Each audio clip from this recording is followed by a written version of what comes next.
What's going on, guys? Welcome back to another review. Today we have another SH Figuarts, and it's Pan from the Dragonball superhero movie. And this was a premium Bandai release, which I believe retailed for about $65. You can still get this at like Big Bad Toy Store or like Entertainment Earth, sites like that.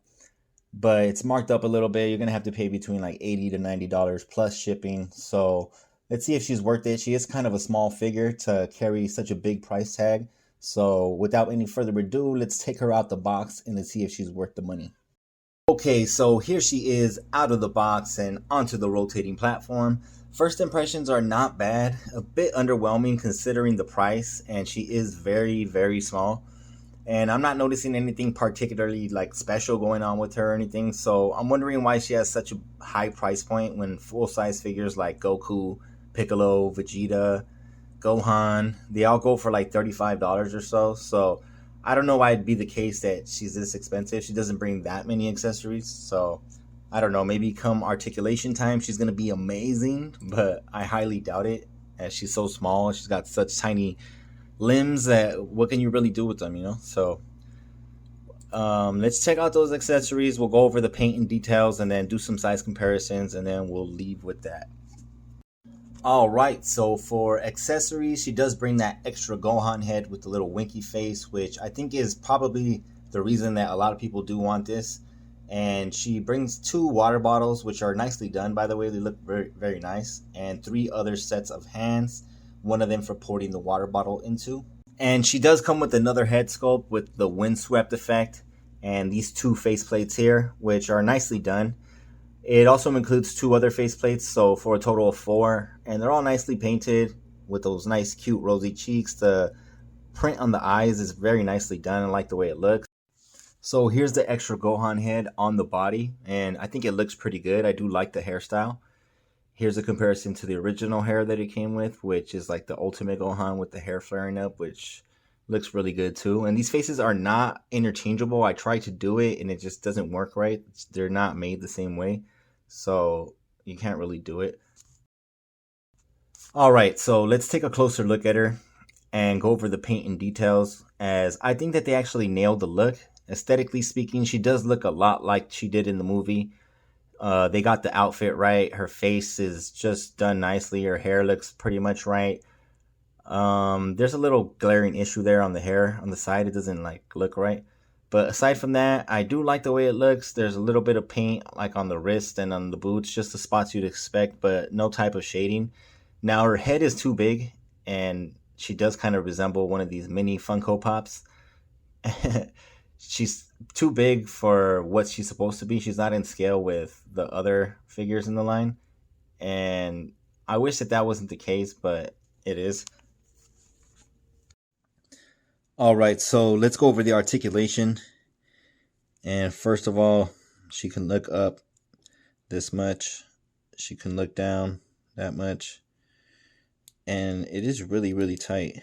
She can do a full 360 if you want. This gap here, by the way, is kind of annoying. Looks like it's kind of chewed out right there. I don't like that. Yeah, the neck is really stiff as well. The neck can move, but it also feels very stiff.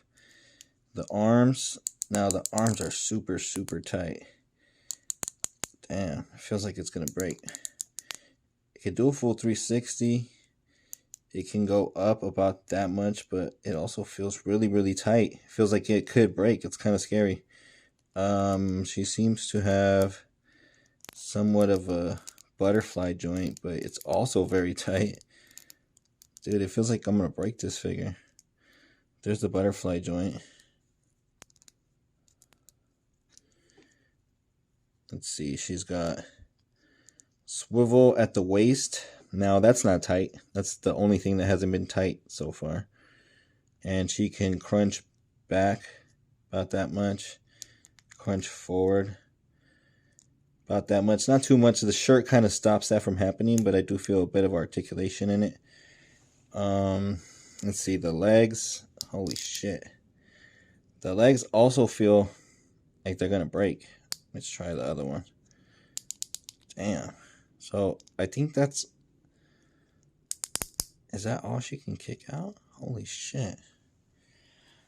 Alright, so It feels like I'm gonna break this thing. I really hope I don't. Yeah, she cannot really kick out, and it feels like it's gonna break, so I'm not gonna force that. Um, it's got a bend here at the knee, which this knee is actually kind of loose, and this other one feels better actually. Wow, this is not great. Um, we've got an ankle pivot, and it's really tight too. It can spin around fine, but you can't really use the pivot great. Feels like it could break, and the toe articulation is a bit loose.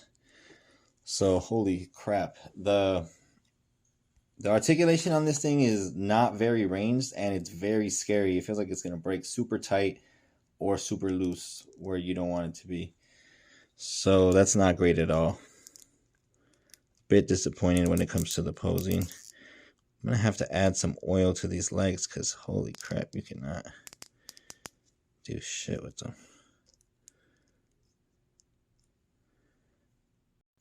So for size comparisons, here she is next to Chaozu and a couple of Gohans and Kid Krillins.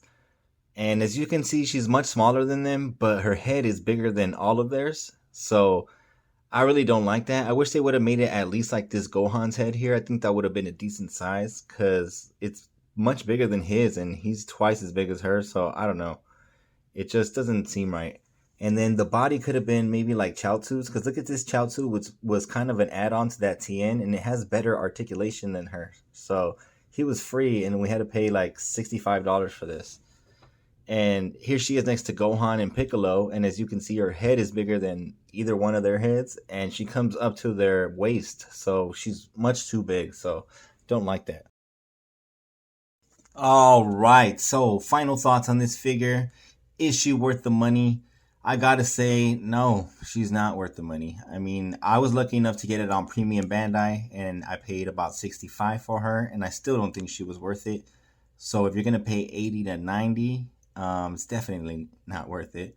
But if you're a psychopath like me and you need to have every one of these figures in your collection, and she's gonna be like, if it's gonna be weighing on you, then just buy it. But holy shit, it's not something that you want to be posing around. Just, I guess, just stand her there. Put a little water bottle in her hand and just stand her there because it's pretty much all you're gonna be able to do with it.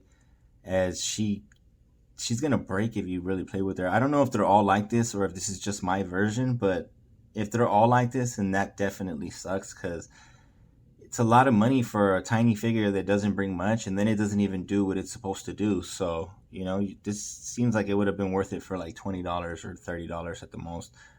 But yeah, it doesn't have much shading, it doesn't have much articulation, and it doesn't have many accessories that you would care about, but it does have a big price tag. So for me, I would say skip on this unless, of course, you need Pan in your collection, which, of course, I'm crazy and I did. So that's going to be it for this review, guys. Leave a like, comment, subscribe if you want. Take care and peace.